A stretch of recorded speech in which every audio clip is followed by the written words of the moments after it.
Народный студенческий ансамбль «Байкальские волны».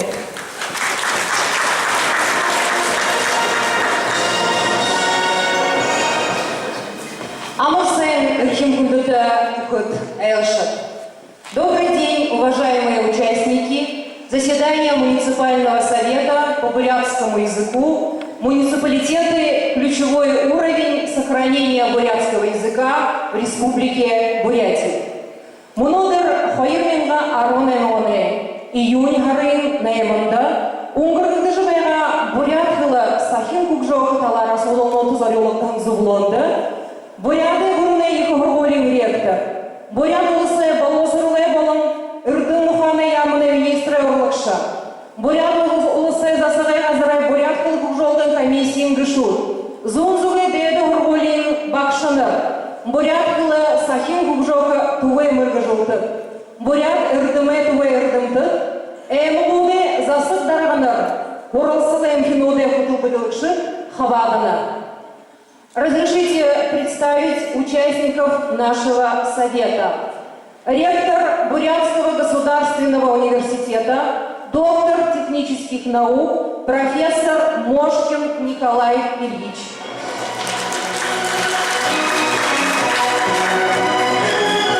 Заместитель министра образования и науки Республики Бурятия Поздняков Валерий Анатольевич. Президент Всебурятской ассоциации развития культуры Егоров Иннокентий Матвеевич.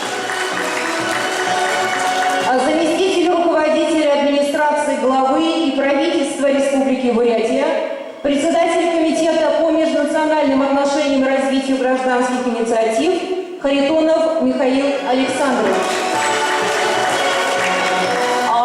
Представители Института буддологии, монголоведения и тибетологии Сибирского отделения Российской академии наук. Издательство тома «Бурят-Унен», издательство «Былик», представители образовательных учреждений, средств массовой информации, а также делегации из районов нашей республики. Тумурова Ольга Михайловна, заместитель главы по социальным вопросам муниципального образования Баргузинский район. Цыренов Валерий Венчендаржиевич, глава муниципального образования Чудинский район. Шахдаров Цыгенжав Григорьевич, глава муниципального образования Яровинский район. Ганжитов Сергей Валерьевич, глава муниципального образования Закаменский район. Ачиров Виктор Цыгендаржиевич, глава муниципального образования Иволгинский район. Хасаранов Геннадий Зундуевич, глава муниципального образования Кижангинский район. Сахаров Николай Венедиктович, заместитель главы по правовым вопросам муниципального образования Курунканский район. Кимбеев Найден Ганзанович, заместитель главы по организационным вопросам муниципального образования Кяхтинский район. Матасов Матвей Валентинович, глава муниципального образования Акинский район. Гармаев Станислав Дашилевич, глава муниципального образования Серенгинский район. Батуева Дора Дандаковна, начальник Колинского управления образования. Маланова Аюна Элисовна, директор средней образовательной школы Жемчугская средняя школа, Тункинский район.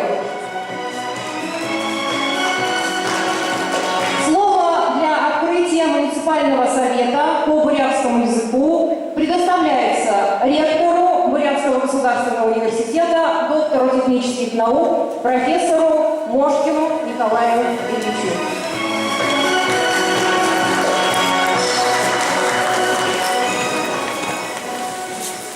Максим Кундатынов. Бурятия граней ехе кургунда табулдание уктан абхада беде ехе байыртелди. Бурят каланы асуду монодыры шухала болот байна. Беде болта эне асуду эбхамта шииткахе яхатепти. Я рад очень приветствовать Сенат Бурятского государственного университета всех наших коллег, всех людей, которые работают сегодня на самом крае нашей системы образования, прежде всего глав районов, которые откликнулись и приехали сегодня сюда. Очень рад здесь видеть своих тогда бывших коллег, руководителей системы образования районов, с многими которыми работал лично. Безусловно, сегодняшнее событие, подписание трехстороннего договора между нашим университетом, Министерством образования республики, главами и муниципалитетами, это, в принципе, такая формально запечатленная страница уже в наших сложившихся хороших, добрых отношениях. Поскольку наш университет, он по праву является правопреемником Бурятского государственного педагогического института Недожи Надзарова, и всегда, и ранее, и сегодня, и далее мы будем работать в области бурятской филологии, бурятского языкознания, будем готовить специалистов бурятского языка с вами, вместе с вами, будем готовить специалистов для вас.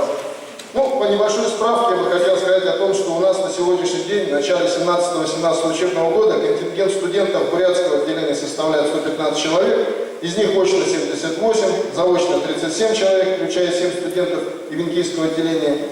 Думается, что с тезисом о том, что кадры нужно готовить, никто спорить не будет. Сферы, в которых нужны специалисты с бурятскими языками, самые разные, это и школы, и вузы, научные учреждения, и СМИ, и сфера культуры и так далее. Ежегодно из федерального бюджета выделяется около 10 бюджетных мест на подготовку бакалавров по бурятской филологии, около 10 мест на подготовку кадров в магистратуре. В 2017 году был осуществлен первый набор 10 студентов, обучающихся за счет средств республиканского бюджета в рамках государственной программы сохранения и развития бурятского языка Республики Бурятия по направлению педагогическое образование с двумя профилями подготовки – бурятский язык и литература, русский язык и литература. Но здесь я хотел бы сразу сказать спасибо в сторону ВАРКа. Это тогда было решение, помните, год назад. Это решение, оно благодаря сотрудничеству с Министерством образования, оно прошло в силу, и мы первый раз набрали 10 человек за счет республиканского бюджета. То есть раньше мы набирали только на контрольные цифры приема федерального уровня. Значит, сегодня мы уже имеем такой заказ от республики. Я думаю, что дальше это продолжится.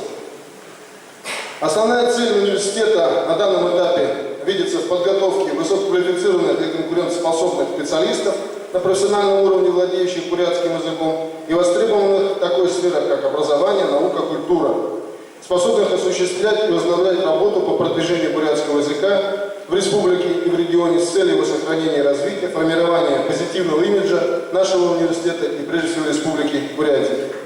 Деятельность бурятского отделения направлена не только на то, чтобы отвечать на вызовы времени, но и на то, чтобы влиять на них. В 2015 году на базе нашего университета был создан Центр сохранения и развития бурятского языка.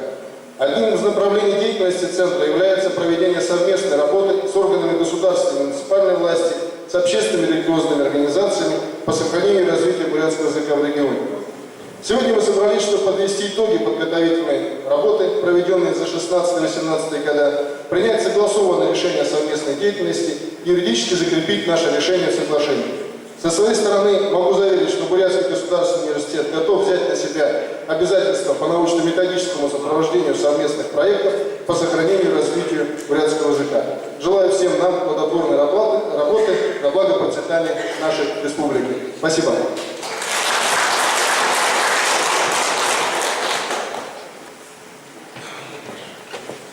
Слово для приветствия предоставляется президенту Всебурятской ассоциации развития культуры Егорову Иннокентию Матвеевичу.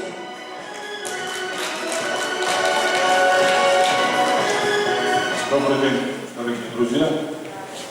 Я очень рад сегодня присутствовать на этой церемонии, поскольку мы долго шли к этому и, наконец, как говорится, пришли.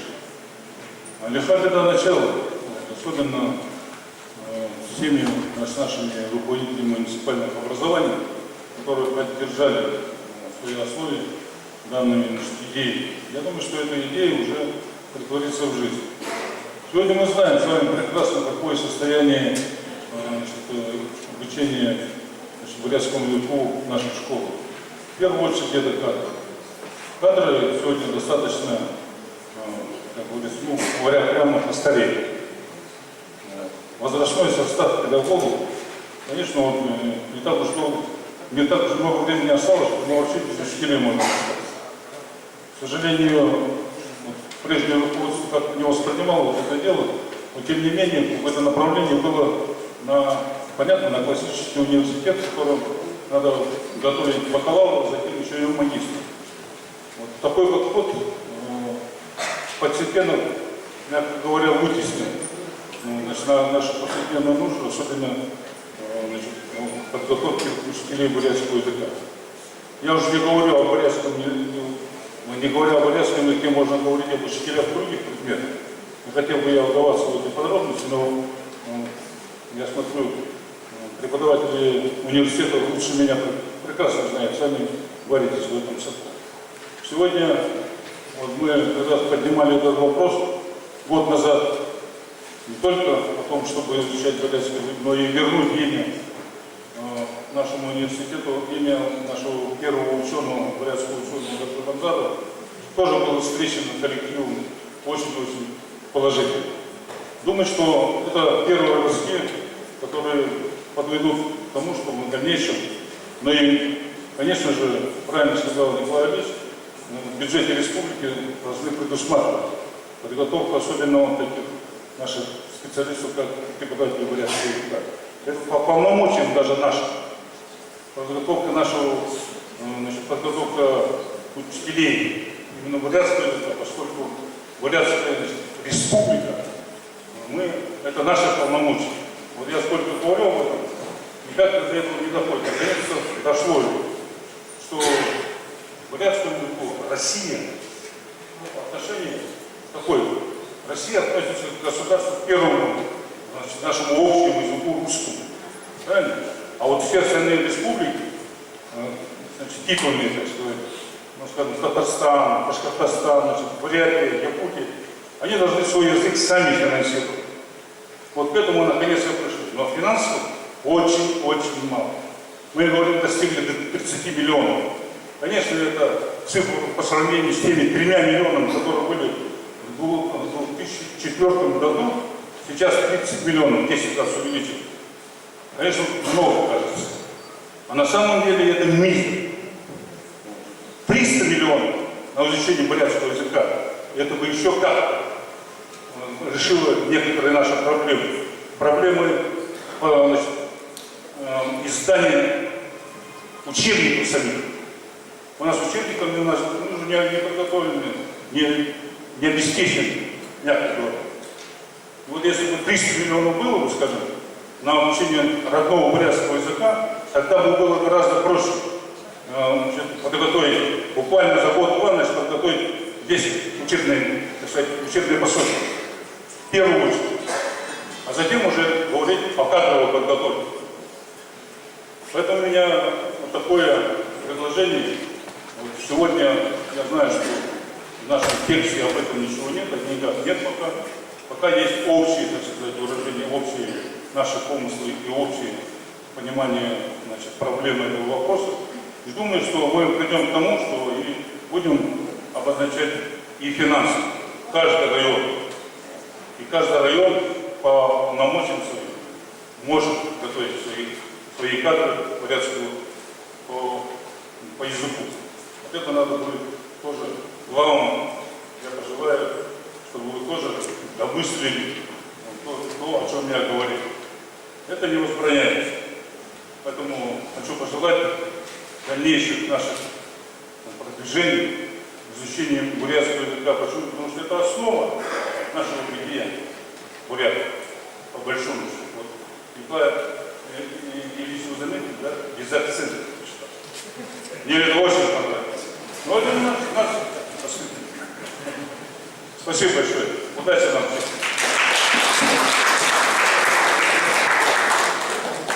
Спасибо большое.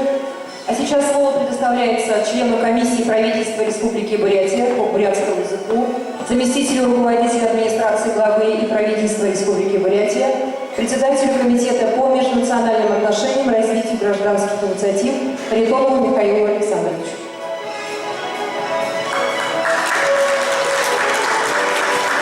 Добрый день, уважаемые коллеги. На самом деле вопрос сохранения, изучения бурятского языка имеет уже свою довольно долгую историю. Никита Матвеевич вспомнил 2004 год. Была большая работа проведена, когда была разработана концепция сохранения и развития бурятского языка. Когда была первая программа которая не имела большого финансирования, но вот постепенно, в том числе благодаря деятельности наших общественных организаций, деятельности нашего депутатского корпуса, эта программа действительно приобрела осмысленное финансирование, приобрела несколько, так сказать, ГРБСников, которые в полной мере на сегодня работают и дают результаты.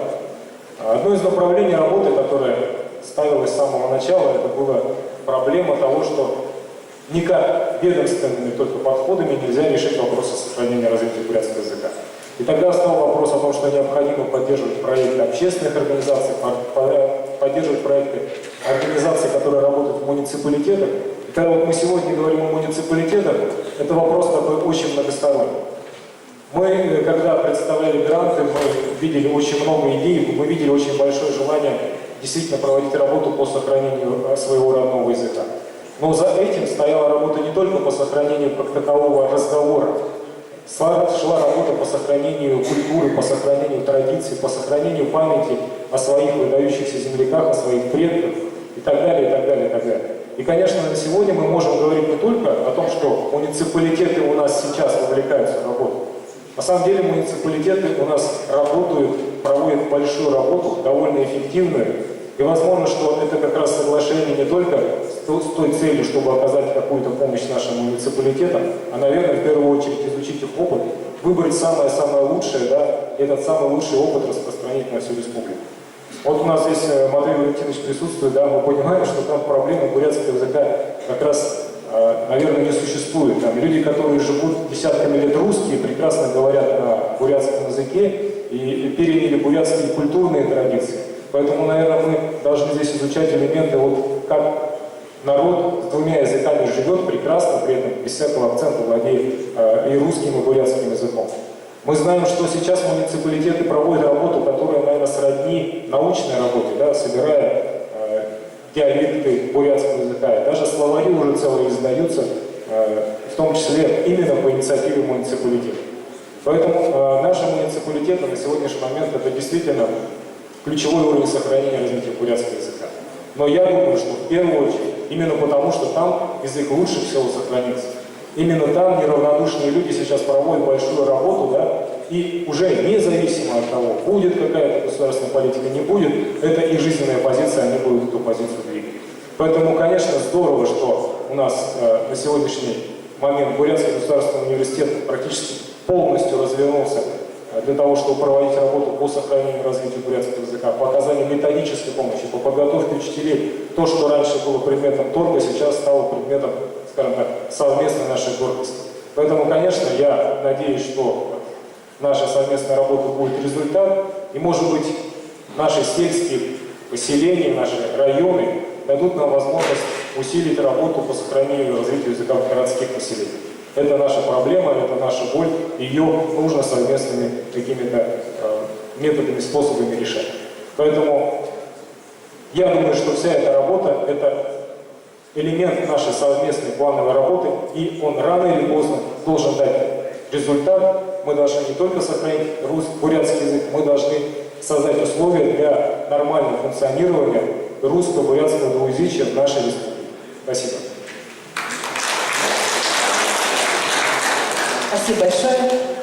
Сейчас с докладом о сотрудничестве государственных муниципальных органов, учреждений образования и общественности по сохранению и развитию языковой среды в сельских поселениях Республики Бурятия выступает директор Центра сохранения и развития бурятского языка Бурятского государственного университета, доктор исторических наук Илаев Александр Хамосов.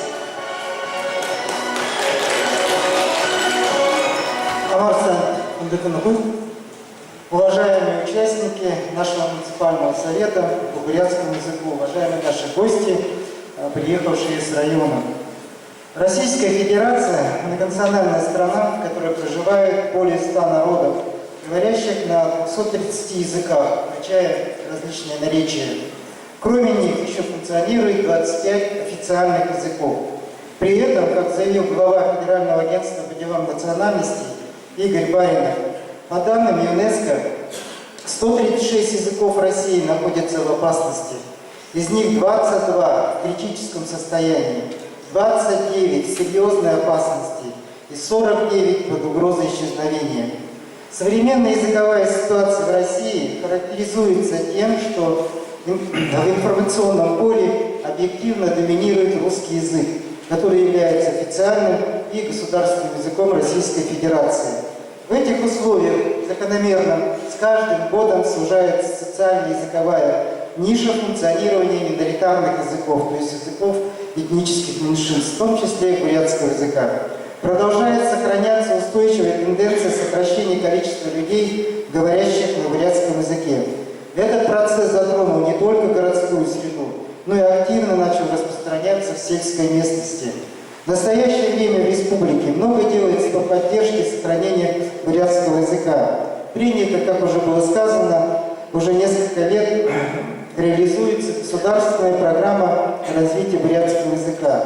А при правительстве Республики Бурятия всю работу по языковой политике координирует комиссия по бурятскому языку. Вместе с тем, усилия, предпринимаемые государственными, муниципальными органами власти, образовательными учреждениями и общественными объединениями не позволяют кардинально улучшить состояние бурятского языка.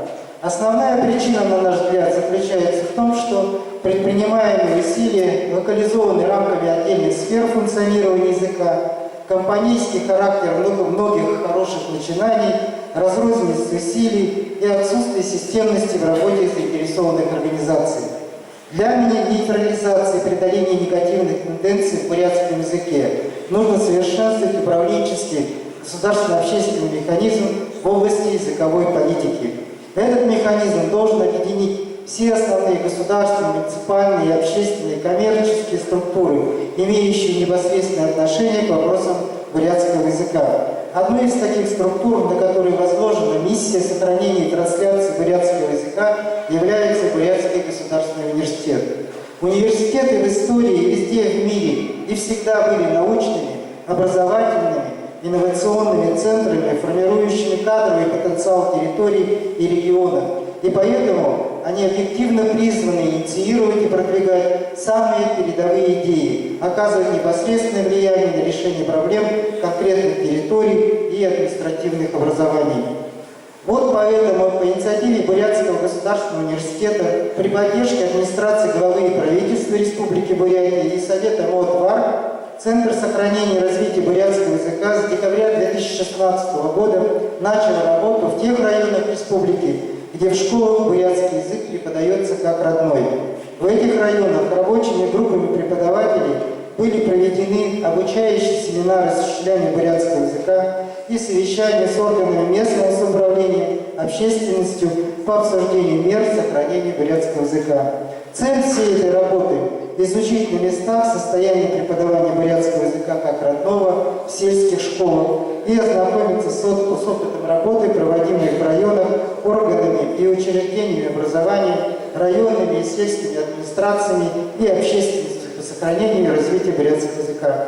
За период с декабря 2016 по май 2018 года рабочие группы Центра выезжали в Тонкинский, Селенгинский, Иволгинский, Баргузинский, Карунканский, Хоринский, Равнинский, Джетинский районы республики. Кроме этого, Усть-Ордынский и Агинский бурятские округа.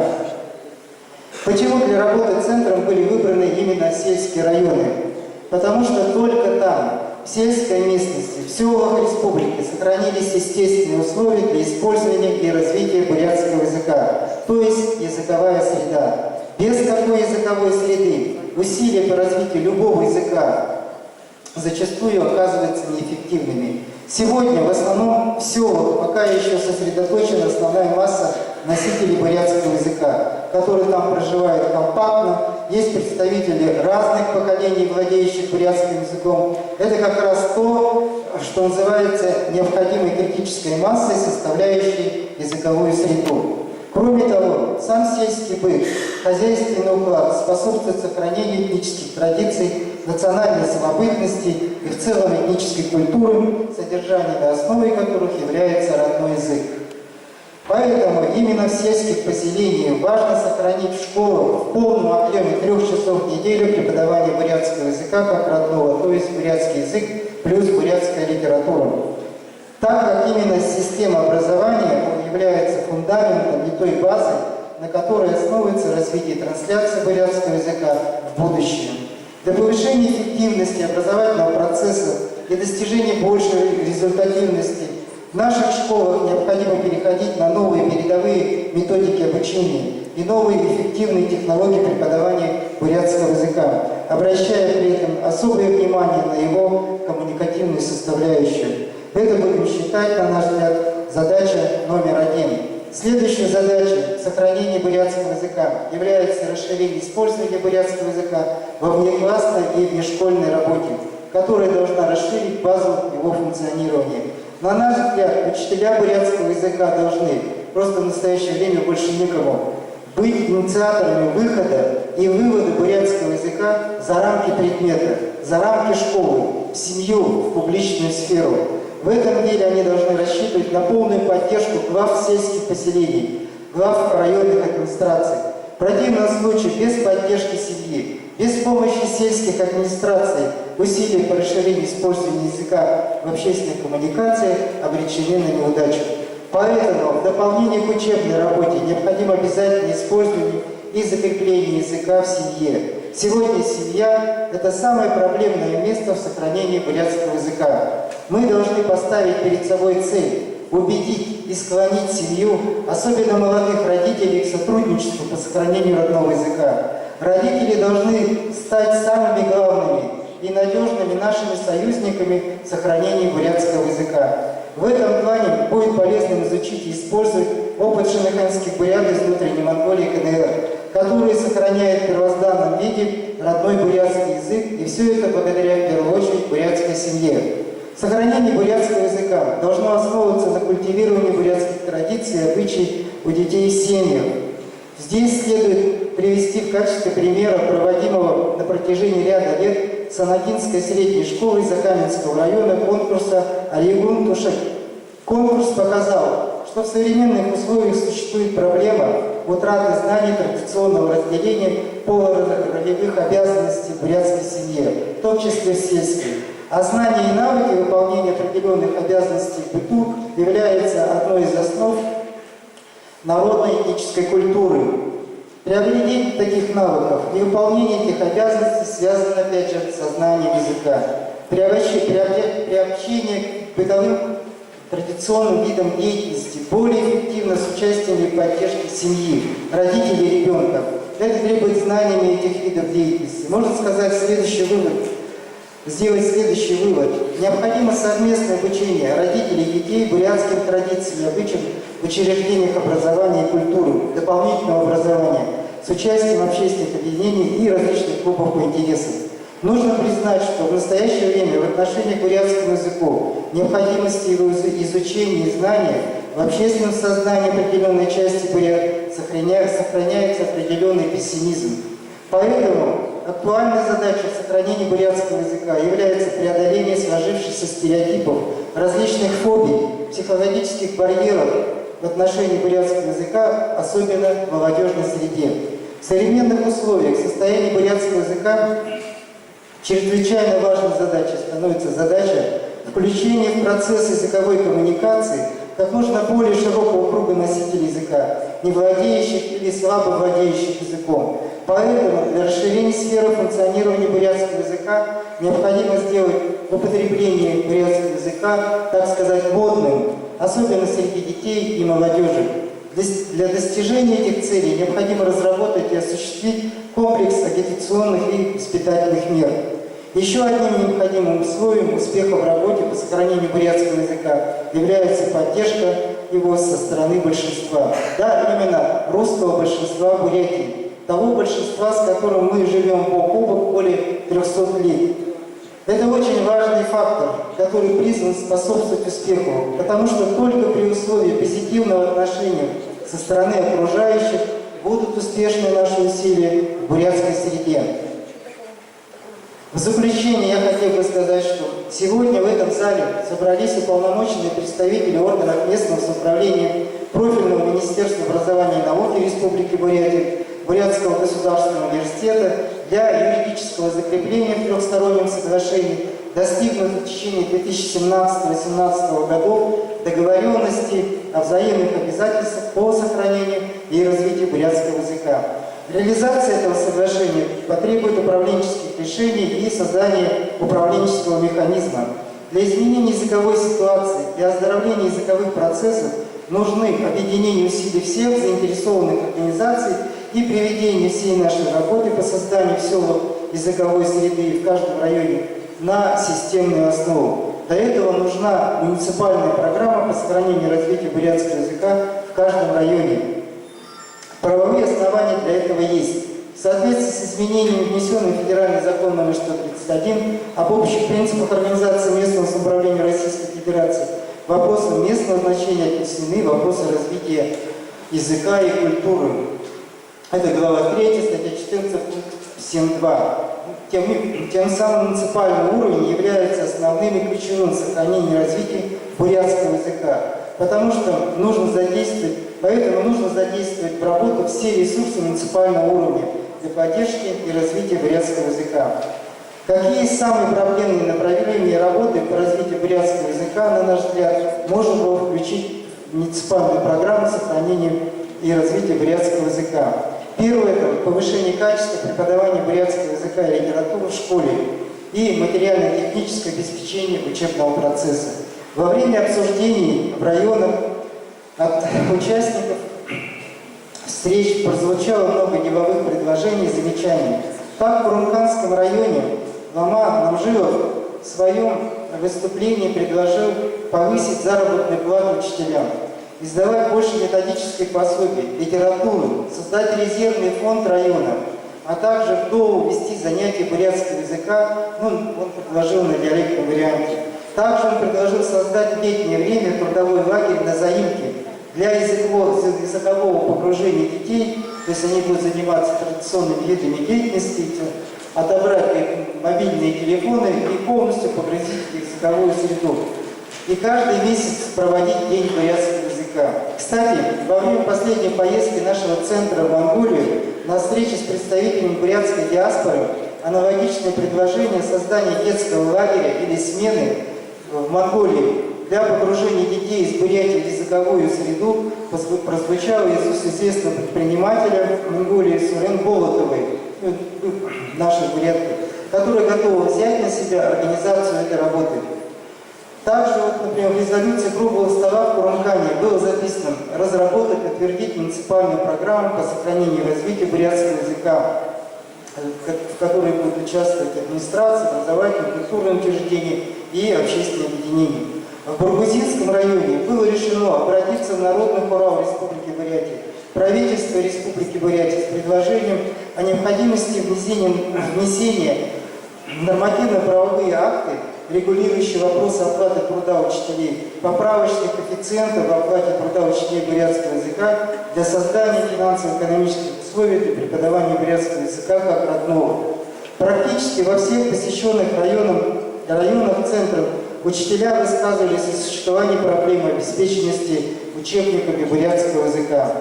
Вторым направлением этой программы могло бы стать работа с семьей и внешкольная работа по популяризации бурятского языка и создания языковой среды в каждом сельском поселении. Третье направление – это развитие этнокультурных традиций и самобытности. Муниципальная программа для ее исполнения должна иметь, согласно теории управления, целевую организацию. То есть нужно при администрациях, на наш взгляд, создавать комиссии или рабочие группы по вопросам бурятского языка. Муниципальная программа должна быть конкретизирована и может быть конкретизирована для большей эффективности для отдельными приоритетными проектами, цель которых – это концентрация усилий и ресурсов на решение какой-либо конкретной задачи в определенный период времени и получение реальных результатов. Механизм реализации программы должен включать систему контроля, отчетности, как мы все знаем. Отчеты эти должны регулярно заслушиваться. Вся наша беда, когда мы принимаем программы, к сожалению, мы к ним возвращаемся только тогда, когда они заканчиваются. И констатируем, что не было средств, и потому эти программы не выполнены. А для этого нужно регулярно к ним возвращаться и, если изыскивать, все равно реагировать. Таким образом, мы должны прийти с вами к тому, чтобы вся выстраиваемая работа по бурятскому языку должна стать не просто какой-то разовой массовой кампанией. Эта работа должна превратиться в постоянное массовое движение. И Центр сохранения и развития бурятского языка Бурятского госуниверситета готов к сотрудничеству и продолжению этой работы. Спасибо за внимание.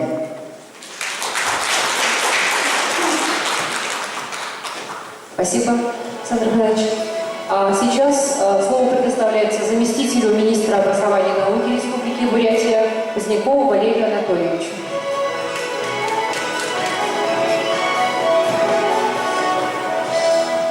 Добрый день, уважаемый президиум, уважаемые руководители, участники совещания. Хотелось бы сказать несколько слов о тех результатах деятельности и проблемах реализации государственной программы сохранения и развития бурятского языка в Республике Бурятия. Министерством образования Республики ведется активная работа по созданию условий для изучения бурятского языка, по расширению сферы применения и популяризации бурятского языка. Главным механизмом, позволяющим проводить данную работу, является государственная программа Республики Бурятия сохранения и развития бурятского языка до 2020 года. Ключевой задачей сохранения и развития бурятского языка является подготовка профессиональных кадров, о чем уже сегодня говорил Николай Ильич. И вот статистика говорит о том, что у нас из 8 с лишним тысяч учителей 319 человек на сегодняшний день это учителя бурятского языка, 3,7%. При этом, о чем уже упоминал Иннокентий Матвеевич, идет неуклонное старение, так как на сегодняшний день свыше 60% это учителя в возрасте от 35 до 55 лет и 16,5% это учителя, уже достигшие пенсионного возраста. Отсюда данная проблема она имеет место быть. Последние 3 года потребность в учителях бурятского языка составляла 6-7 учителей. В 2016 году потребность возросла до 16 человек в связи с увеличением количества школ с преподаванием и изучением бурятского языка. В 2017 году потребность в учителях бурятского языка и литературы составляла 21 человек. Вот в связи с решением данной проблемы был произведен набор по подготовке педагогического образования с 2 профилями бурятский язык и литература, русский язык и литература, о чем уже говорил Николай Ильич, на общую сумму 971 тысяча рублей. Данное направление оно продолжается и в этом году, то есть программа долгосрочная, рассчитана на много лет. То есть ежегодно мы по 10 человек набираем на первый курс за счет республиканского бюджета. Следующей задачей в рамках создания условий для изучения бурятского языка в образовательных организациях республики является разработка и совершенствование учебно-методической базы преподавания бурятского языка. Сегодня Министерство ведет активную деятельность, направленную на расширение авторских коллективов по разработке учебно-методических комплексов. Комплектование образовательных организаций Республики Бурятия учебной литературы по предметам бурятский язык как родной, бурятская литература, бурятский язык как государственный осуществляется в соответствии с приказом Министерства образования и науки региональным перечнем учебников, рекомендованных к использованию в образовательном процессе. В 2016-2017 учебном году обеспеченность учебной литературы по бурятскому языку и литературе как родному составляла 100%, как государственному 90%. В целях содействия развитию национального образования Министерство образования Республики проводит работу по оснащению учебно-материально-технической базы, кабинетов по изучению бурятского языка современным оборудованием, иллюстративным материалом, наглядными пособиями. Ежегодно в рамках реализации государственной программы оснащаются кабинеты бурятского языка современной техникой и мебелью. Школы республики, в частности учителя бурятского языка, наряду с кабинетами IT, получают ультрасовременное оснащение для полноценного преподавания языка. Также кабинеты оснащаются иллюстративными материалами, портретами ученых, писателей и так далее. Ежегодно при приеме отчетов от районных управлений образования нами проводится мониторинг изучения бурятского языка в образовательных организациях республики. С момента начала реализации программы в 2014 году охват детей, изучающих бурятский язык, составлял 41%, на сегодняшний день это уже 51%. На слайдах вы можете увидеть цифры. У нас есть районы, где обеспечен 100% охват общеобразовательных организаций преподаванием бурятского языка в различных формах. Эти цифры тоже вы можете увидеть на слайде. Есть у нас районы, которые обеспечили охват, порядка 90%, где-то ниже. В 2017 году в 2 школах Тарбакатайского района созданы условия для изучения бурятского языка. В Муйском районе обеспечили изучение бурятского языка за счет дополнительного образования во внеурочного периода. По-прежнему пока еще не созданы условия для изучения бурятского языка в Северобайкальском районе и городе Северобайкальск. Что касается дошкольного уровня образования, то у нас из 378 детских садов на сегодняшний день только в 135 дошкольных образовательных организациях изучается бурятский язык. Но в этом направлении работа министерством будет продолжена. Анализ проведенных мониторингов выявляет определенные проблемные моменты, ситуацию, по которым необходимо скорректировать. Обращает на себя внимание тот факт, что по статистике количество детей, хорошо владеющих родным языком, составляет свыше 16 тысяч человек. А по мониторингу, изучающих бурятский язык как родной в 2017 году, всего 8297 человек, то есть наполовину меньше. Это говорит о том, что образовательный процесс с изучением родного бурятского языка не отвечает языковому состоянию на территориях проживания бурятского населения. Самым важным и необходимым в муниципальных образованиях является провести работу по корректировке образовательных программ с учетом уровня владения бурятским языком.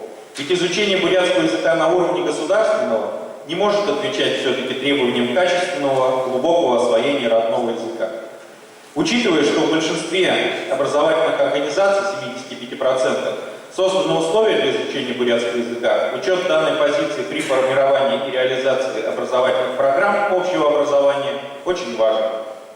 Исходя из вышеизложенного, хотелось бы остановиться еще на одном актуальном и волнующем аспекте. 20 июля 2017 года состоялось заседание Совета по межнациональным отношениям при президенте Российской Федерации. По итогам Совета дано поручение высшим должностным лицам субъектов Российской Федерации, в соответствии с которым необходимо обеспечить изучение обучающихся по основным общеобразовательным программам родного языка из числа народов Российской Федерации и государственных языков республик, находящихся в составе Российской Федерации, на добровольной основе по выбору их родителей, законных представителей.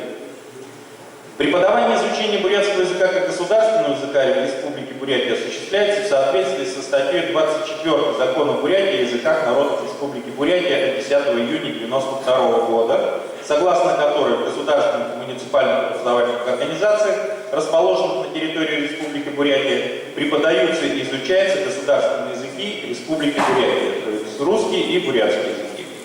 Организация преподавания бурятского языка и литературы в общеобразовательных организациях Республики Бурятия регулируется статьей 10.1 Закона Республики Бурятия об образовании в Республике Бурятия от 13 декабря 2013 года, в соответствии с которой Республика Бурятия обеспечивает преподавание и изучение государственных языков Республики Бурятия в государственных и муниципальных общеобразовательных организациях. В этой связи Министерством 12 января 2017 года издан приказ номер 17 о мерах по созданию условий для изучения и преподавания бурятского языка, разработаны методические рекомендации об организации преподавания бурятского языка и литературы в общеобразовательных организациях Республики Бурятия. Материалы тоже можно увидеть на слайде. На основании норм учебной нагрузки, установленных в примерных основных общеобразовательных программах начального общего образования, основного общего образования, в группу общеобразовательных организаций рекомендовано выделять не менее 2 часов на изучение бурятского языка как государственного на уровне начального общего образования и основного общего образования. Там, где бурятский язык изучается как родной, необходимо выделить 3 часа в неделю на уровне начального образования и 4-5 часов в неделю на усмотрение образовательной организации на уровне основного общего образования и 2 часа на уровне среднего общего. Таким образом, учитывая созданные в образовательных организациях Республики Бурятия условия, изучение бурятского языка ведется в соответствии с требованием к образовательным программам общего образования с учетом установленных норм учебной нагрузки. Отметим, что учащиеся, изучающие бурятский язык как государственный, могут сдавать основной государственный экзамен и единый государственный экзамен. как бы динамика такова. В 2016-2017 учебном году ОГЭ по бурятскому языку сдавали 426 человек, по бурятской литературе только 5 учащихся. ЕГЭ в прошлом году также сдавали у нас по бурятскому языку 16 учащихся, а литературу 52 учащихся. При этом средний балл составил по бурятскому языку 3,68 балла, по литературе 3,67 балла. То есть, в принципе, показатели нормальные. Также дети, изучающие бурятский язык, вовлечены у нас в олимпиадное движение. Мы, как нам сказали, может быть немножечко нарушение, тем не менее, в рамках проведения республиканского этапа Всероссийской олимпиады школьников проводим республиканскую олимпиаду по бурятскому языку. Вот тут тоже следует отметить, что вот в прошедшем учебном году у нас в олимпиаде по бурятскому языку и литературе приняли участие 101 учащихся. Максимальный балл по языку как родному составил 80 баллов, среди 8 классов, среди 9 классов 100 баллов. Результаты олимпиады показывают, что с заданиями все-таки лучше справляются учащиеся 9 класса. По бурятской литературе олимпиада проводится в двух секциях. Это творческая и литература лирическая. По итогам олимпиады жюри оценили средний уровень знаний бурятской литературы как средний. В общем-то, основная задача Министерства образования и науки Республики Бурятия в условиях добровольности – это прежде всего создание благоприятных условий для развития бурятского языка. И также мы проводим работу, направленную на повышение мотивации обучающихся и их родителей по вопросу изучения родного языка. Я думаю, что эта работа нами будет продолжена, и наши результаты, те проценты, которые мы сегодня увидели на слайдах, они будут неуклонно расти. Спасибо за внимание.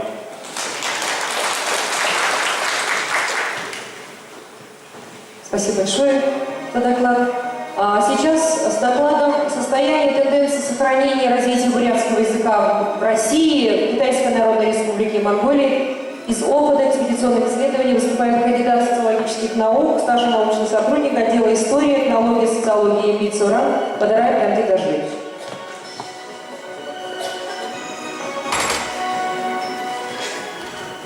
Амгун прямырында Солан Сумарадве Энчет, университет Акшинар, директор. Бурятия Таларейма, Солан Маджо и Плейтеровде, я номер фото, это Солан Дера, Денсу Дуранана, Кадидин Буди Танта, Валдежа, Гора Ганали. Уважаемые гости, уважаемые руководство университета, уважаемые руководители администрации районов нашей республики, позвольте представить вашему вниманию свой доклад на тему состояния и тенденций сохранения и развития бурятского языка в России, КНР и Монголии.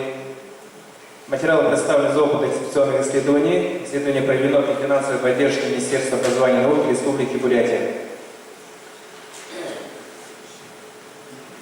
Структура моего доклада состоит из нескольких пунктов. В качестве введения, конечно, сильно много останавливаться не будет, да? Вы прекрасно уже знаете, да, насколько сложная ситуация у нас возникла, да, и какие усилия необходимо предпринимать. Предыдущие докладчики уже озвучили. Также расскажу вам методологию исследований и социально-экономические параметры уровня знаний бурятского языка. Это очень важный момент, тоже обратим на это внимание. Факторы угрозы потери бурятского языка, факторы меры возрождения бурятского языка также будут озвучены. И представим выводы. В конце я продемонстрирую несколько фотографий по результатам нашего исследования.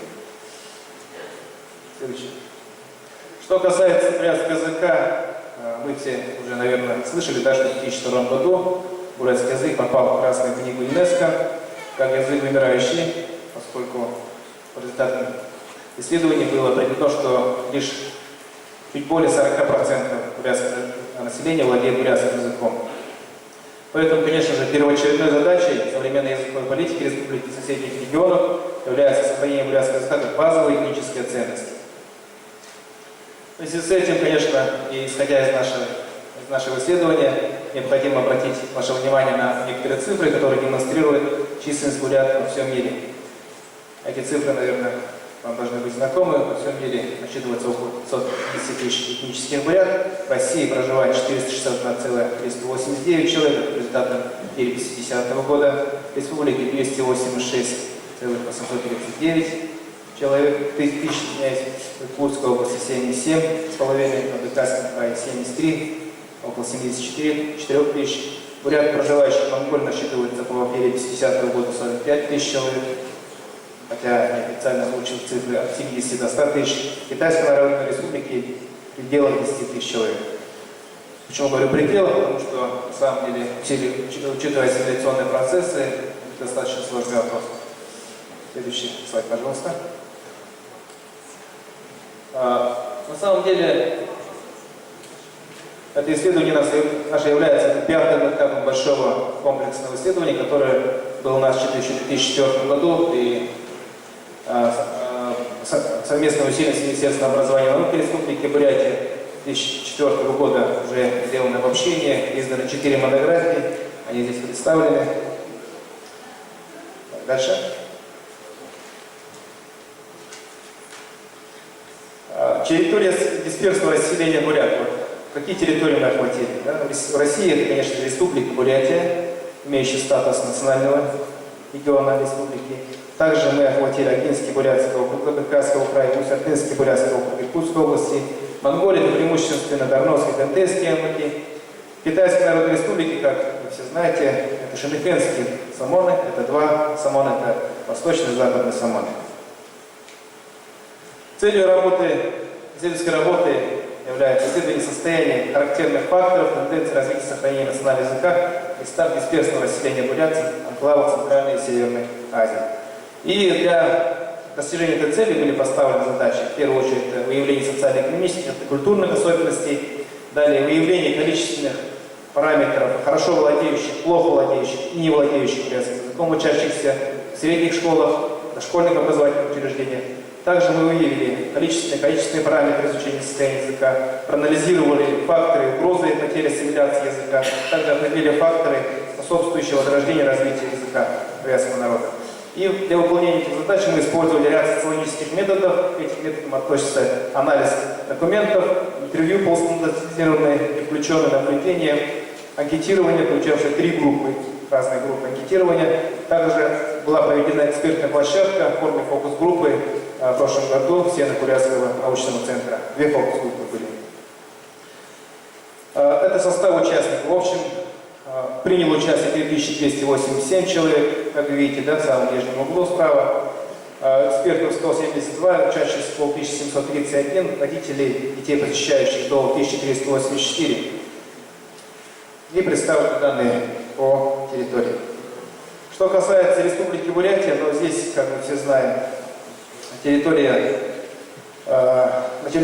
Бурятии проживает 984,1 тысяч человек, из них буряты в пределах 30%, русских в пределах 65%, татары, украинцы по 0,7%. И группа численности от 1,5 до 2500 человек, это белорусы, армяне, венгры, сайоты, азербайджанцы, немцы и другие.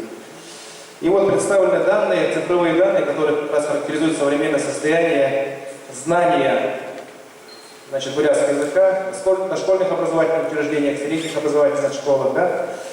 Вот вы видите, да, владеет бурятским языком хорошо владеет, 29,4, образовательная школа 38,9, плохо владеет 23,2 садиков, в школах 34,8, не владеет бурятским языком, числа носителей бурят 48,1 и 20 садиков, да, и в школах 27,1%.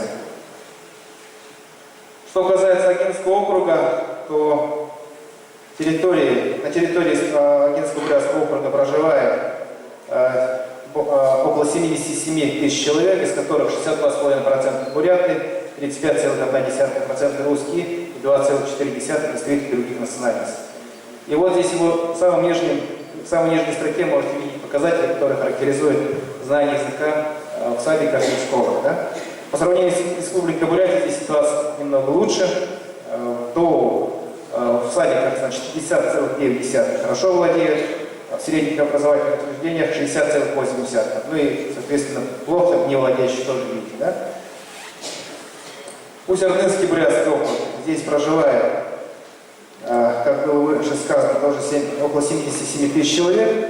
Здесь представлены все показатели по всем районам, карта представлена. И вот показатели, демонстрирующие как раз вот знания бурятского языка в детских садах, средних образовательных учреждениях.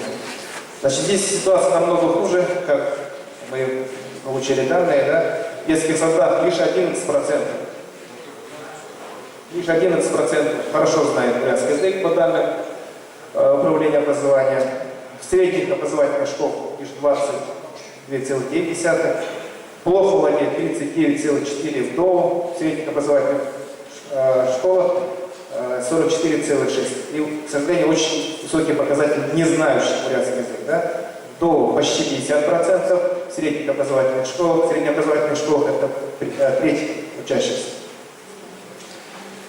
Что касается мест ШНХ, здесь в 2 СОМОНах проживает буряты. Общей численности по результатам 2010 года 6441 человек проживает, из них 77% составляют буряты. И вот исследование показало, в школе обучается 170 детей, преимущественно в средней школе западного СОМОНа, потому что в восточном СОМОНе уже практически нет детей бурят, которые обучаются в школе. Из 170 человек мы опросили 44 учащихся. По результатам проведенного анкетирования вы можете видеть данные. Здесь немножко другая методика, но тем не менее средний показатель вы тоже можете видеть. Да? Очень хорошо знают 32, почти 33% хорошо знают, почти 35%, удовлетворительно 6,82%, плохо 1,1%, не владеющие абсолютно нет. То есть есть абсолютно кардинально другие показатели по сравнению с той ситуацией, которая сложилась у нас. И очень много детей, которые затруднились ответить. Это тоже такой значимый фактор, поскольку там специфическая ситуация, дети практически общаются на 3 языках. Это бурятский язык дома, в школе на монгольском общаются, а между собой, когда эти детей играют, они общаются еще на китайском. То есть достаточно специфическая ситуация. Так, значит, какая картина сложилась среди опрошенных родителей, которые вводят детей в западный садик западного СОМОНа? Садик посещает 100 детей, это частный садик, руководителем садика является бурятская семья. Значит, по результатам проведенного исследования мы можем видеть, да, что также практически большинство, скажем, да, владеет бурятским языком, не знающих бурятский язык очень мало. Что касается территории Монголии, то мы, как уже было выше сказано, ездили Дарновское и Кентейское. Из 14 СОМОНов преимущественно бурятскими являются 4 СОМОНа: это Дашбалбар, Баяндун, Баянул и Саганова. Мы посетили Дашбалбар и Баяндун, это достаточно крупные СОМОНы, где проживает более 3000 человек в каждом СОМОНе. По исследованию в СОМОНе Дашбалбар мы можем продемонстрировать следующие данные. Да? Значит, к сожалению, младшие классы нам не удалось опросить, но опрос учащихся с 6 по 12 класса позволил выявить, что владеют бурятским языком хорошо 37,6%, плохо владеет 71,8%, не владеет лишь 3,5%. При этом в школе Дашбалбара 87% это буряты, которые обучаются с 6 по 12 класс. Исследование в Баяндуне, это недалеко от Дашбалбара, относится к Тарновскому Аймаку. Значит, там проживает около, как я уже сказал, более 3000 человек. Значит, здесь удалось охватить полностью всех учащихся. Значит, хорошо владеют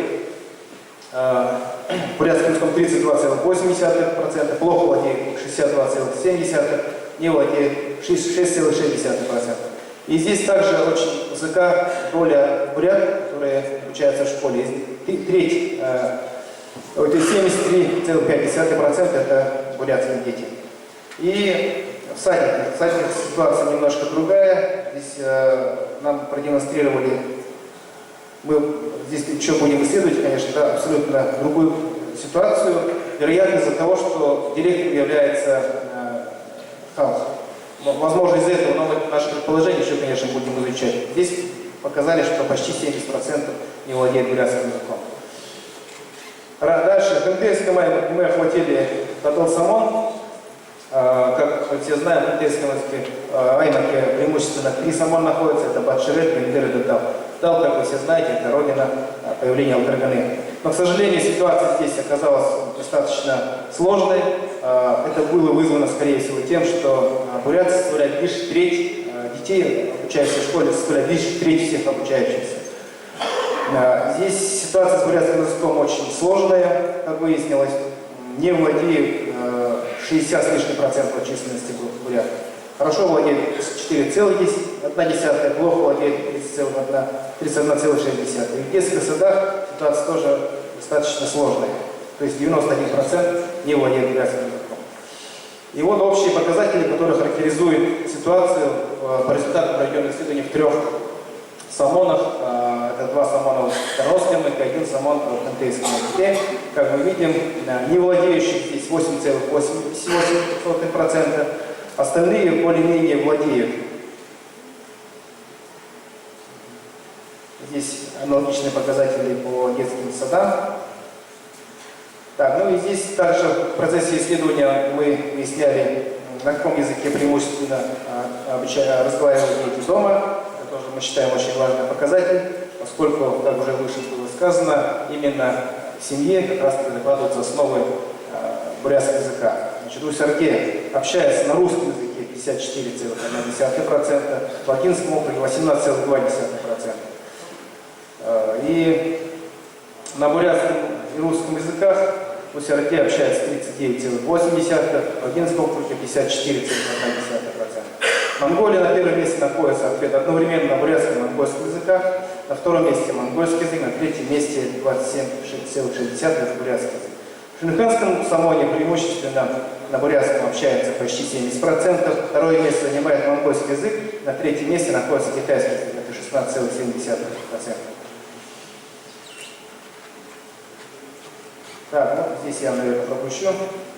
И экспертные оценки что показывают? Да? Экспертные оценки показывают, что, учитывая сложившуюся ситуацию с бурятским языком, при оценке современного состояния, большинство экспертов считает, что бурятский язык можно возродить, несмотря на то, что есть определенные трудности. Причем около 27% уверены в его энергичном возрождении.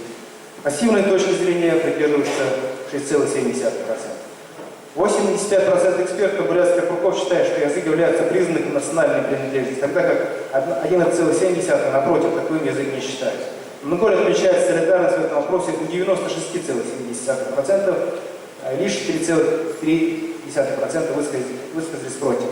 При шкалировании экспертов основных объединяющих народ факторов определены культура, обычаи, традиции 98,3%.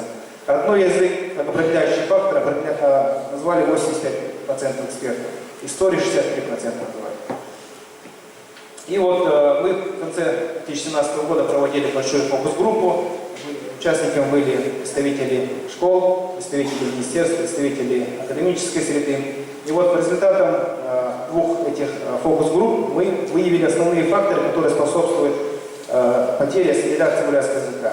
Здесь раскрывать не буду, здесь видите, да, можно вкратце просто перечислить, да. В первую очередь отмечается ограниченность языковой среды, низкий внутренний оценочный фактор, кадровая политика тоже считается как бы фактором, который способствует ассимиляции и потере языка. Недостаточно вывести надписи на бурятском языке в городе, общественных местах, транспорте, отсутствие национальной телогемы, отсутствие единой линии продвижения основного литературного языка, исторические предпосылки занижения статуса языка, ограниченность использования языка в производственных отношениях, снижение уровня языка, знания языка детей младшего возраста, негативное влияние виртуального интернет-пространства, устаревшие методы подхода развития языка, шаблон реализации государственной программы развития бурятского языка, низкий социальный спрос на язык, религиозный фактор также, как один из факторов потери языка отмечается, снижение качественных параметров языка, полнообразный характер проявления интереса к изучению языка, низкая боевая культура населения, деструктивная форма билингвизма в школе и дома. Вот основные такие вот факторы были определены в результате проведения фокус-группового исследования. Кроме этого, мы, конечно же, выявили факторы меры возрождения развития бурятского языка. В первую очередь все эксперты отмечают политический фактор, что политическая воля является одним из факторов, который способствует развитию языка. Также очень часто эксперты и наши участники фокус-группы отметили финансово-экономический фактор, это один из основных факторов. Культурный фактор определяет как один из важнейших факторов развития языка. Социальный фактор, образовательный фактор, институциональный фактор, идеологический фактор, религиозный фактор, средства массовой информации и так далее. То есть этих факторов очень много. Ну и также мы получили сведения от экспертов наших двух округов, примерно они одинаковые. В Сардинском округе единственное то, что нас удивило, эксперты раз отметили, что необходимо разрабатывать методические пособия, методические комплексы именно соответствующие особенностям Сардинского округа. Это, конечно, тоже обсуждается на самых разных уровнях. Ну и в основном, в целом, конечно, совпадает с теми взглядами, которые высказались на наших групповых исследованиях. Аналогичные также ответы получили мы от экспертов Агинского-Бурятского округа. В Шенекене также очень хотят продолжать возрождать бурятский язык. Что примечательно, в школах как в Китае, так и в Монголии бурятский язык абсолютно не преподается. Язык остается именно в семье и сохраняется и развивается именно в рамках семьи и общения между собой, бурятами. Так, выводы, значит, сложилась специфическая ситуация на каждой территории, обусловлена социокультурными и этнографическими условиями. Язык признается одним из главных признаков национальной идентичности. В условиях глобализации продолжаются ассимиляционные процессы утраты бурятского языка, к сожалению, это мы видели на примере опроса детей. Повсеместно применяется широкий спектр разноуровневых мер по сохранению и развитию языка, бурятского языка. Мы получили ответы управлений образования со всех территорий, были, конечно, впечатлены, потому что отчеты колоссальные. То есть работа проводится огромная, но тем не менее мы видим, что цифры не утешительны. Требуется минимизация негативных факторов, которые были выше перечислены, усиление факторов, конечно, нет сохранения возрождения языка. И самое главное, это необходима комплексная межведомственная работа при активном участии органов власти республики и муниципалитетов всех уровней. Ну, в этом плане, конечно, образцовым примером является именно Шенекен, где бурятский язык на протяжении 100 лет сохранился и продолжает сохраняться, и будет развиваться. Шенекенцы сами уверены, что они будут также продолжать сохранять и развивать свой бурятский язык. И в качестве завершения хотелось бы продемонстрировать несколько фотографий, которые мы сделали в Шенекене. Это Шенекенская средняя школа, 9-летняя школа. Везде стенах, везде как раз присутствуют вот все атрибуты, да, вот, монгольского мира, бурятского мира, очень красиво. На фасаде школы, вот, на старомонгольском написано, да. Далее, Шенекенский, это там тоже один из таких мощных факторов, который тоже является значит, фактором объединения бурят. Специально для нас подготовили концертные программы, все дети в бурятских пределах, полностью в бурятской национальной одежде, прекрасно говорят на бурятском, выступая, то есть это независимо от того, какого класса дети, да, то есть начиная от самых маленьких детей. Также вот детский сад в Западном Самоне, часто, здесь проводится колоссальная работа. Детей с самых маленьких лет обучают, как вести, как шить, как учить, как обрабатывать кожу и так далее. Было очень приятно смотреть на это. Так, здесь несколько, здесь в Агинско-Бурятском округе тоже в детских садах проводится колоссальная работа. Кто был, вы, наверное, знаете, это в Агинском округе проводится огромная работа и в детских садах, и в школах. В детском садике в Самоне дошло бар, это типичная ситуация, да, вот, то есть дети вот так спят, на таких вот складных кроватках, да, вот, было представлено юбка, то есть это повсеместно практически в каждом садике вот такая ситуация. И вот что было примечательно для нас, да, ставят юрты садики, очень удивительно, да. В бурятских Самонах школы и садики переполнены. Вот, все думают, что все стремятся в Улан-Батор, на самом деле такого нет. Садики, школы полностью переполнены, за нехватку вот ставят такие юрты. Причем внутри абсолютно все чисто, то есть соблюдаются все меры санитарии и гигиены. Очень приятно. То есть бурятская, хотя не преподается бурятский язык, учителя, организаторы, да, очень патриотично относятся к бурятскому языку и стараются, везде вывешиваются бурятские вот эти выражения, да, приветствия.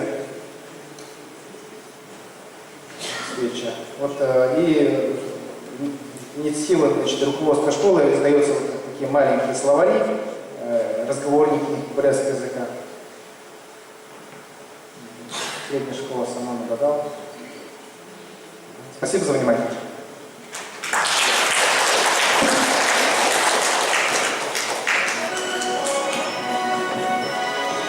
Спасибо за интересный доклад. Сейчас мы предоставляем слово представителям муниципальных образований. Выступает Эртынеева Интерна Ильинична, заместитель руководителя администрации, председатель комитета по социальной политике муниципального образования Кижингинский район.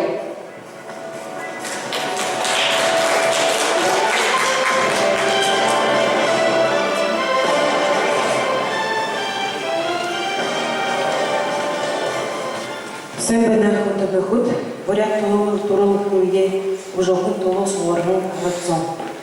Добрый день, уважаемые участники совещания, то есть моих заседаний муниципального совета Республики Бурятия, которые сегодня собрались для того, чтобы решать проблемы сохранения и развития бурятского языка. Но все выше следующие уже докладчики, равно как и существующее общественное мнение, оно утверждает, равно как и научные исследования, о том, что у нас сегодня в нашем обществе есть проблемы сохранения и развития бурятского языка. Существующие объективные тенденции развития общества – это, в первую очередь, глобализация, информационная среда, которая сегодня существует. Она, конечно, не может не влиять на то, что сегодня в семьях мало говорят по-бурятски, в документах мало, практически не используется бурятский язык. И это в целом, конечно, ставит большие проблемы в плане сохранения что национальной идентичности, что и равно как и не то чтобы сохранения, а развития нашего родного бурятского языка. И вот эта сложившаяся ситуация определяет необходимость использования и внедрения новых форм сохранения и популяризации бурятского языка и бурятской культуры, особенно в детской и молодежной среде.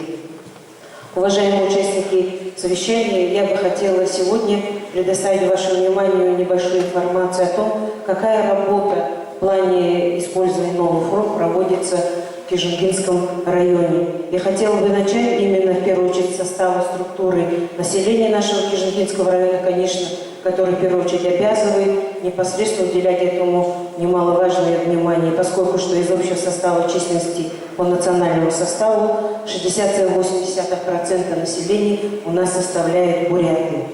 И поэтому основными факторами, которые влияют именно на сохранение и развитие бурятского языка в Кижингинском районе, по нашему мнению, являются следующие. Это в первую очередь, конечно, основное и важное – это образование, включая все его виды и ступени. Это общее, дошкольное и дополнительное образование, которые должны в комплексе работать именно над решением и развитием, не просто решением сохранения, но и развитием бурятского языка. Также немаловажную роль с нашей точки зрения у нас играет в первую очередь культура как отрасль, отдельно взятая вместе со всеми сельскими домами культуры, клубами, библиотеками, детскими школами искусств. Непосредственное влияние, как и везде и во всем, в условиях информационного общества и глобализации, конечно, играют средства массовой информации, это интернет, телевидение и радио, которые мы обязательно должны учитывать при проведении данной работы. И, конечно же, религиозные организации. На территории нашего Кижингинского района действуют две общественные организации, это Кижингинский дацан и Чесанский дацан. И хотела бы я начать именно с самого основного, главного фактора. Это, конечно же, образование, которое немаловажную роль играет именно в первую очередь популяризации и развитию бурятского языка именно в детской и молодежной среде. И хотелось бы начать именно с того, что непосредственно делается у нас в Республике Бурятия. Это, конечно, в рамках и госпрограммы, в рамках как и основной образовательной программы. Это изучение бурятского языка в школе, общеобразовательной школе. И вот вашему вниманию представлена диаграмма, которая показывает динамику численности учащихся школ района. Обратно еще, да? Вот динамику численности учащихся школ района, которые изучают бурятский язык.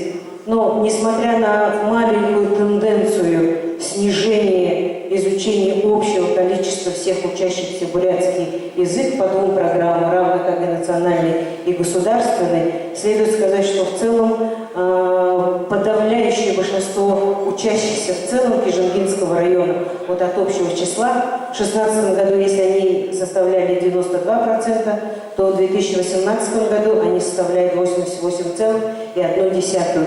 Из них изучают именно по национальной программе, то есть углубленно в полном варианте.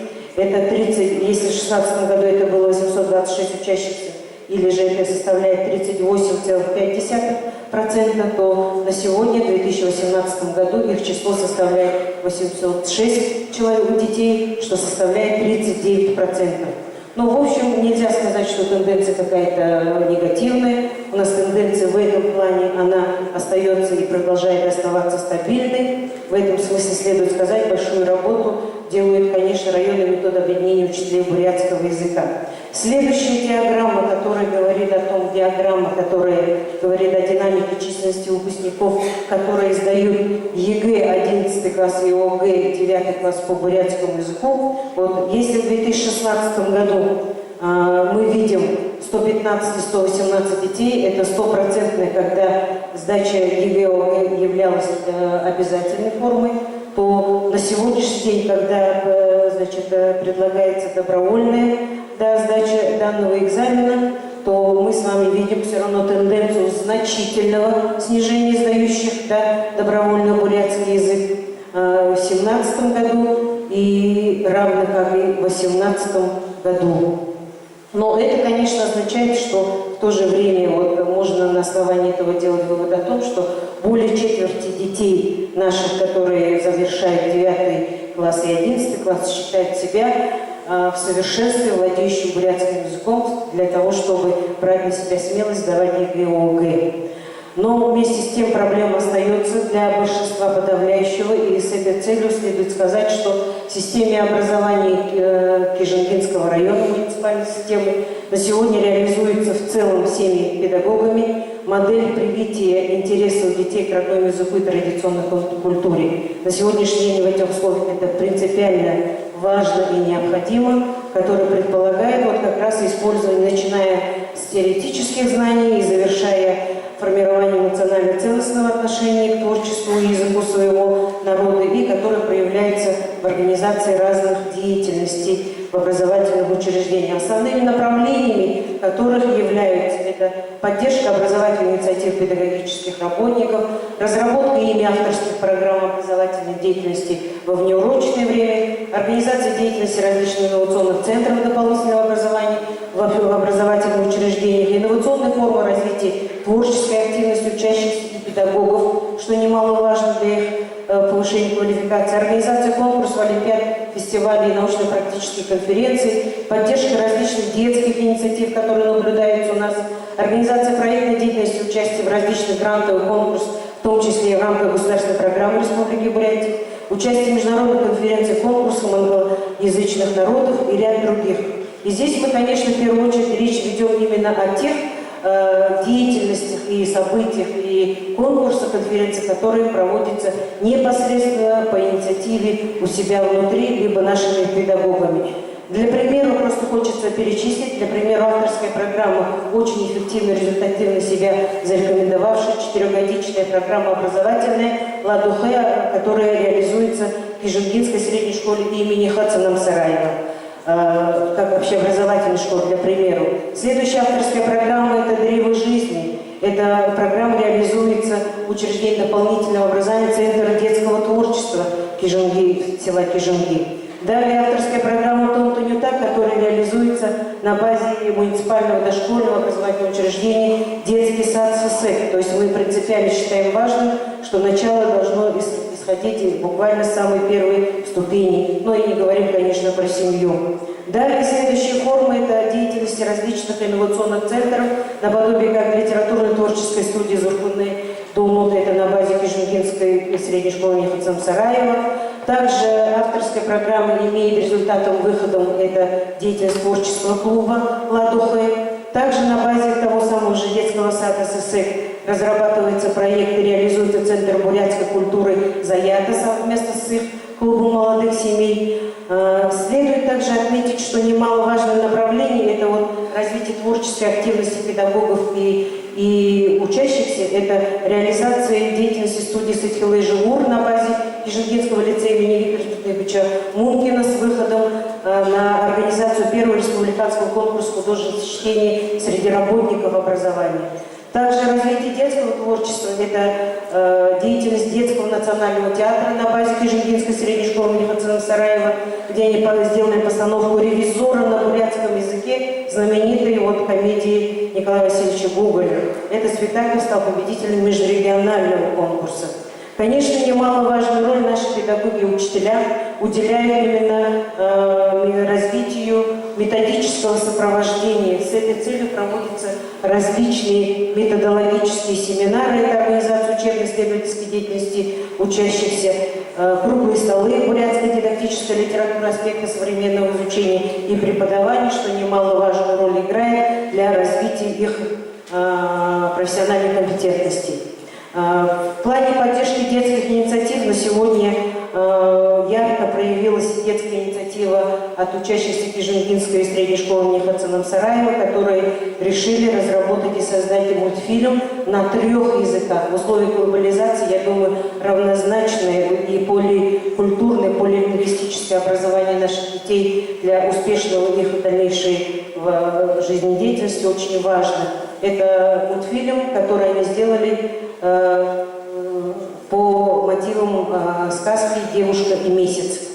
Также проводятся различные олимпиады и фестивали, про которые и один из самых значительных, мы сегодня думаем, и актуальных, также в плане актуальности полилингвистического образования. Это уже с 2013 года на базе Кижингинской средней школы имени Хацана Сараева проводится республиканская комплексная олимпиада среди учащихся 9-11 классов по русскому, бурятскому, английскому языкам одновременно. Ребенок себя должен проявить по знаниям по всем этим 3 языкам. В рамках это было деятельности стажировочной площадки, и происходит это традиционно в дни республиканского праздника, осенью, День бурятского языка. И на сегодняшний день уже деятельность, то есть проведение этого фестиваля уже выражается в издании, публикации литературно-художественных альманахов «Чувство языка», которое вышло уже по итогам 2017 года. Это очень необходимый, актуальный проект в условиях современности. Далее, следует сказать, большую роль играет участие в грантовых конкурсах, которые проводятся. В этом активно участвуют наши педагоги, Центр детского творчества. И здесь вашему вниманию один из важнейших грантовых проектов, который реализован у нас и в целях создания информационной среды, и популяризации и бурятской философии, мысли и литературы. Это памятник бурятской литературы Эрни Хемзенгалшеева «Бельюн Толи. Зерцало мудрости», которая выражена не только в книге на сегодня, а уже теперь и в дисках, которые можно прослушивать, как электронную книгу. Ну и здесь мы видим просто музей при Ородской средней школе, который у нас действует, посвященный нашему выдающемуся земляку. Также реализуется социально-культурный проект «Храни свои корни», который имеет глубокие начала с Максофонской средней нашей школы. Далее международное сотрудничество также в рамках монголоязычных народов и единения по развитию языка. И это происходит на базе Кижингинского лицея имени Виктора Сумитовича Мункина. Далее немаловажную роль в этой работе играет наша культура. Это, в первую очередь, межпоселенческая центральная библиотека, при которой создан информационный центр культуры Хоры-Бурят, Центр по возрождению, сохранению и развитию культуры Хоры-Бурят. Создана электронная база данных по истории, культуре, обычаям, традициям, сакральным местам и талантливым людям, прославившим свой край. Всего 26 баз данных, состоящих из 1038 полнотекстных страниц. При центре ведется очень большая работа по сбору и сохранению. Также проводятся разные различные конкурсы. Отделом культуры Кижингинского района, районным домом культуры вместе со своими СДК проводятся различные народные праздники, которые играют важную роль для мотивации интереса к изучению языка и культуры. Также деятельность различных коллективов, и в том числе при РДК «Адон» создан детский фольклорный ансамбль «Бамбахэ», который на сегодня очень популярен. Далее реализация различных проектов, мероприятий, в том числе и развитие народного драматического искусства. Это детские театральные коллективы наши при Кижингинском РДК, знаменитый, в принципе, наш народный театр. Далее следует отметить, что очень большую роль играет, конечно, на сегодня следующий фактор – это СМИ и интернет-среда. Поэтому в рамках именно этой данной проблемы влияние наиболее, наверное, негативного вот этого фактора, противовес, что непосредственно делается в Кижингинском районе. Это в первую очередь издается постоянная еженедельная газета на бурятском языке от редакции газеты нашей долины Кижинги, это ХЖНГ. Далее, образовательным учреждением, это Кижингинским лицеем имени Виктора Федоровича Мункина.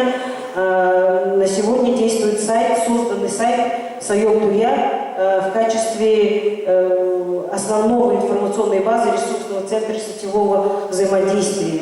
Далее делается работа по развитию детской прессы именно на бурятском языке. Это Сонин, Бурят Хилмундеры, ХУД, МДСУ. И вот здесь ваше внимание примеры тому, какие результаты их деятельности. Да? Также детская пресса делает все возможное для того, чтобы разворачивать свою деятельность и в сети интернет. Далее, да.